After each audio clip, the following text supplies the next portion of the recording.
Un Congolais parle au Congolais. Madame, Monsieur, peuple congolais civilisé, bonjour. Sassou Denis. Denis Sassou Nguesso. Vous l'avez déjà relevé. C'est l'une des rares fois aujourd'hui où je dis Denis Sassou Nguesso. Pourquoi aujourd'hui, 18 mars? C'est simplement parce que au moment où nous sommes en train de commémorer le triste anniversaire de l'assassinat du camarade président Marien Ngouabi, qui, comme vous le savez, a toujours été, même mort, un modèle pour moi, je me suis dit qu'il fallait tenter de conscientiser quelqu'un. Et ce quelqu'un, c'est évidemment le camarade Sassou. Vous savez, ce monsieur qui aujourd'hui affiche au compteur 83, 85 en âge, me fait parfois de la peine. Il me fait de la peine parce qu'en fait, c'est quelqu'un qui certainement, à un moment donné de sa vie, avait pensé, avait cru qu'il pouvait être utile à notre pays, la République du Congo. Il en avait eu comme ça, eu une pensée, une idée forte. Mais malheureusement, il a fini par se rendre certainement compte qu'il n'en avait pas les qualités, qu'il n'en avait pas les capacités, disons tout simplement pour être franc et direct, il n'avait pas l'intelligence suffisante pour être à même à présider aux destinées d'un pays. Oui. Pratiquement 57 ans dans les hautes sphères de la politique congolaise, dont 42, si je ne m'abuse, de pouvoir absolu sans partage. Pour quel bilan? Un bilan au bas mot médiocre. Médiocre. Oui, certains abrutis viendront me dire que c'est nous qui sommes aveugles parce que nous ne voyons pas ce qu'il y a comme réalisation du genre les deux tours là, ou la tour Mayombe. Mais non, lorsqu'on fait le bilan de Sassou de 42 ans de règne sans partage, c'est 42 ans. 42 ans, on prend en compte ce qu'en 42 ans il a amassé comme moyens financiers, comme argent, le pactole qu'il a emmagasiné, qu'il a eu l'opportunité de pouvoir gérer, de pouvoir mettre en contribution pour certaines réalisations afin de tant soit peu développer le Congo, enfin de donner au peuple rien que le minimum vital. C'est ça le bilan de Sassou en 42 ans de pouvoir. Des tours jumelles, c'est petit. C'est petit. Lorsque rien qu'à ce que nous rapporte le pétrole dans notre pays, et ce Sassou a toujours eu la chance. Hein. Lorsqu'il les a fait, le prix du baril, le pétrole, à gogo. Prix du baril en hausse, pétrole en foison. Des gisements par-ci par-là. Malheureusement, pour quel résultat? C'est ça. C'est ce qu'il faut comprendre. Le problème de Sassou, c'est que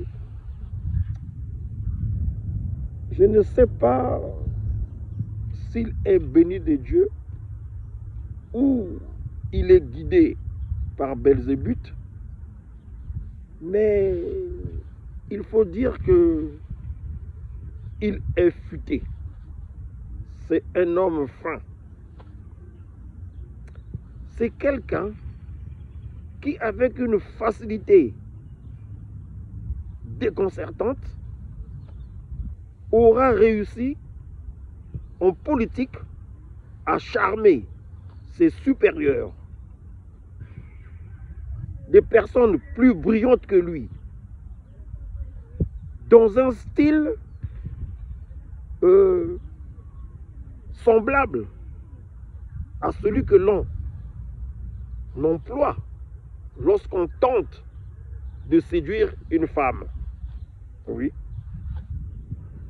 On peut dire que Sassou a dragué les hommes politiques comme lorsqu'on s'adresse vers la gente féminine.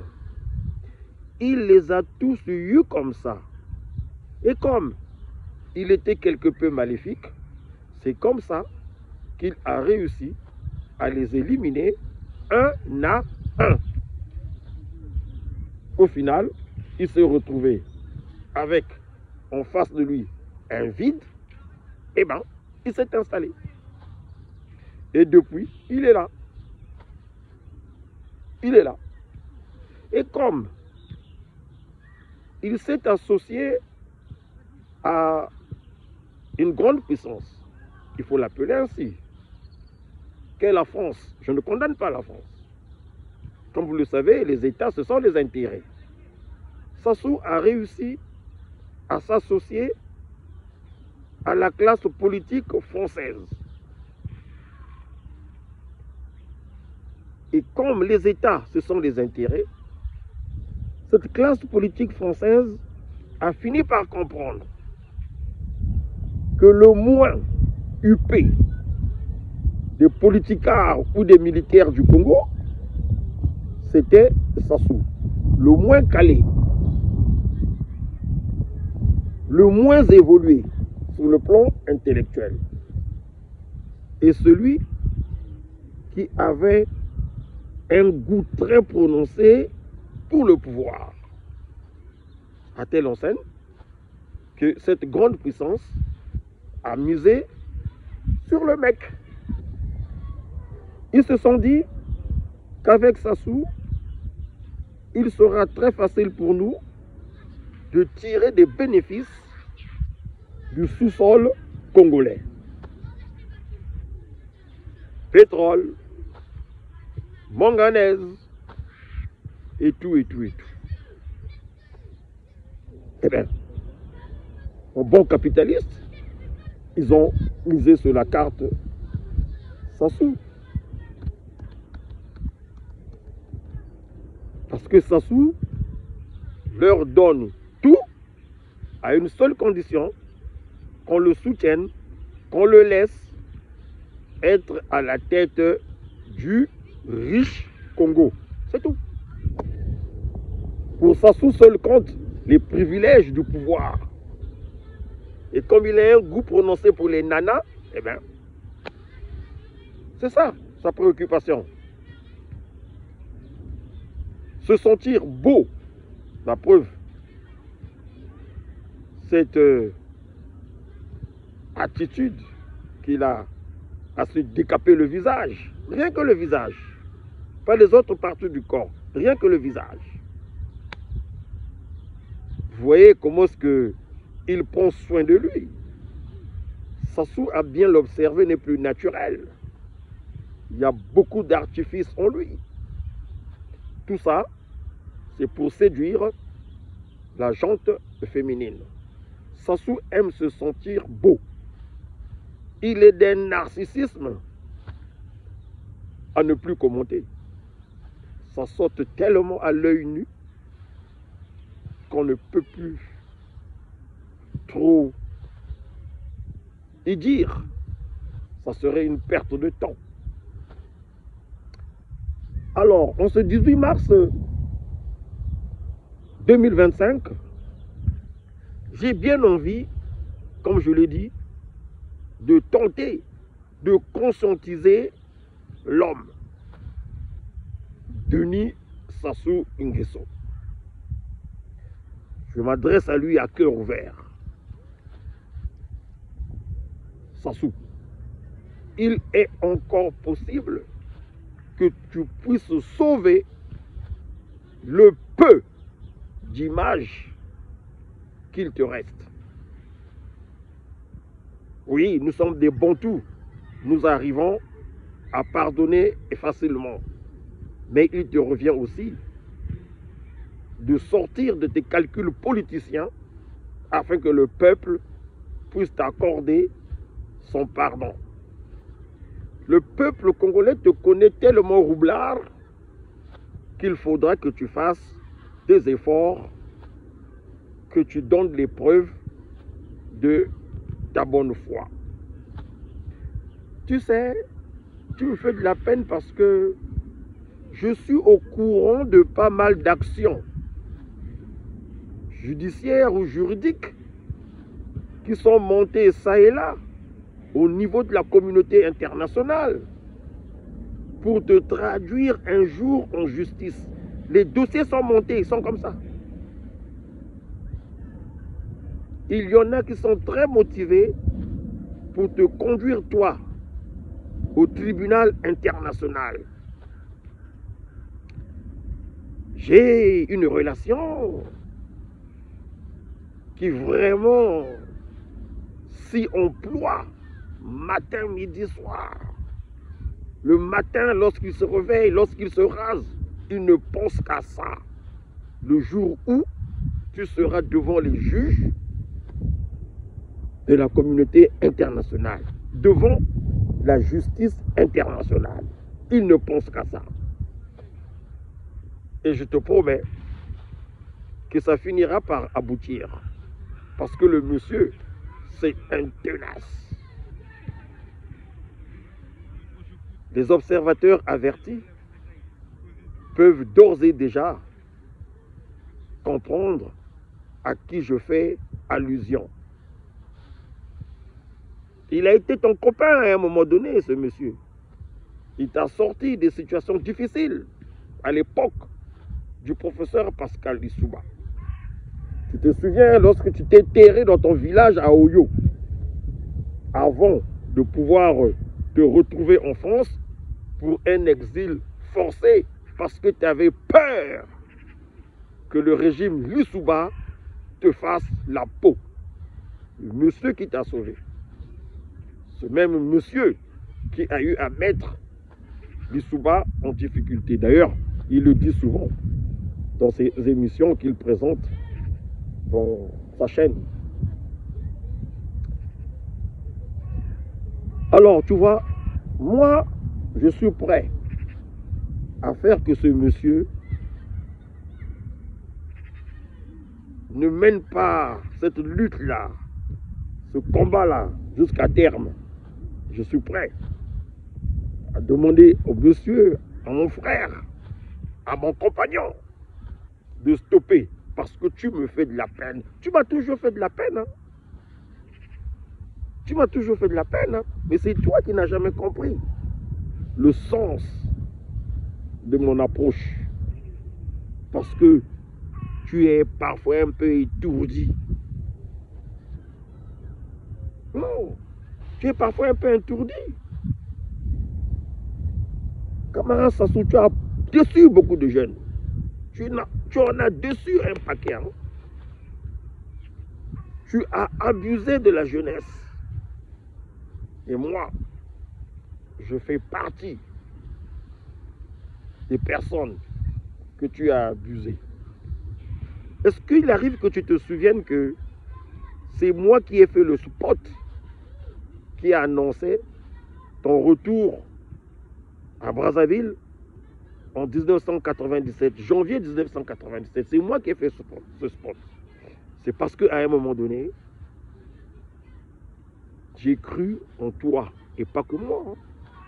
Nous étions nombreux à avoir cru en toi. On s'était dit que le retour de Sassou pourrait faire que l'homme change et qu'il conduise le pays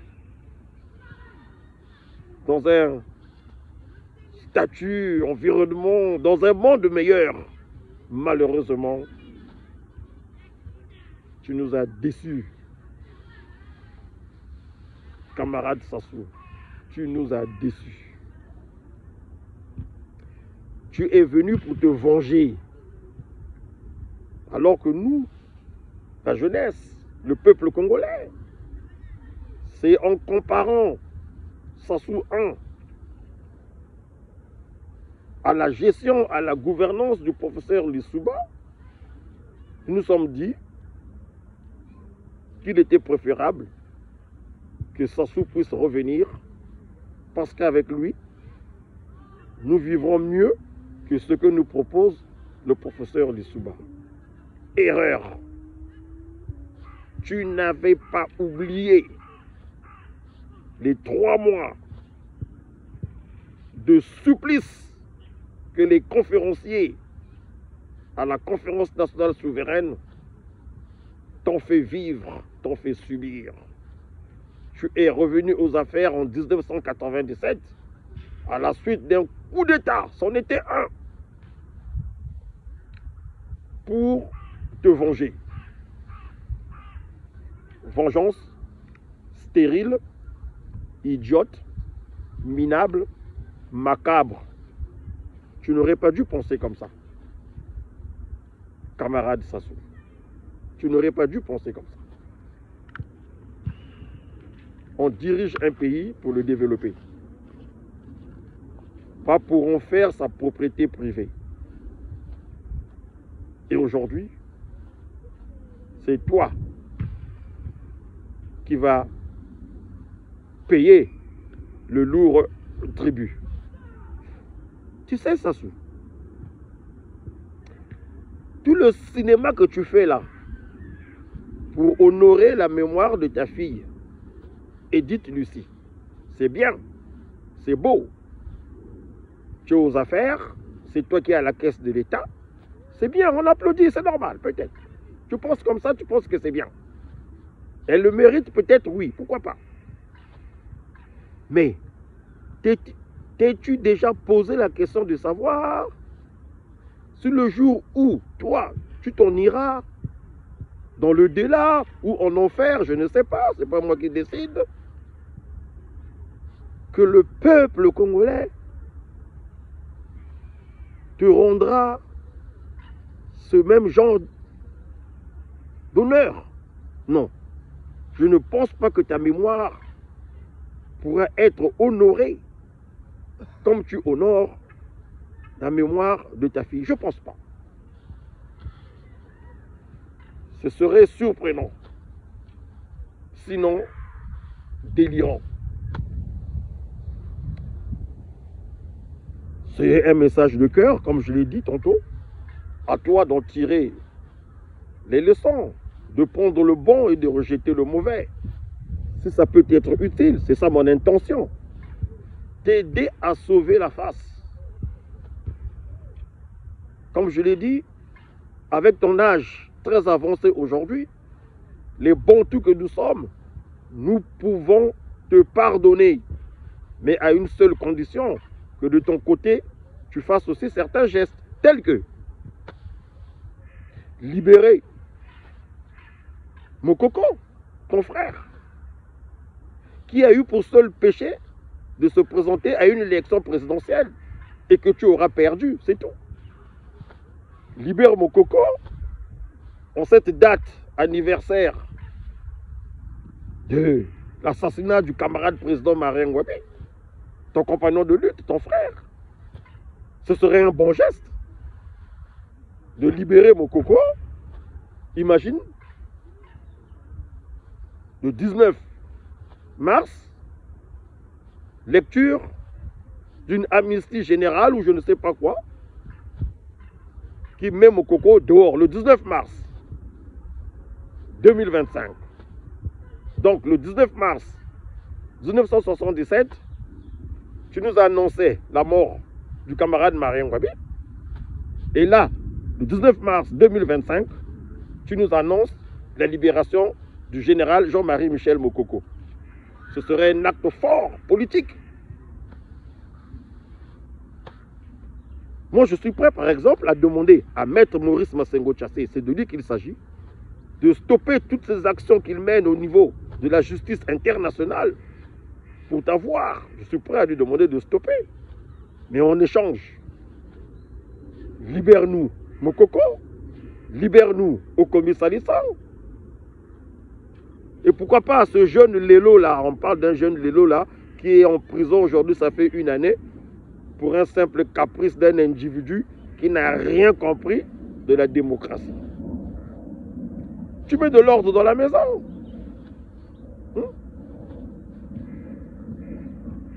Il est encore possible, venard que tu es, de pouvoir sortir par la grande porte.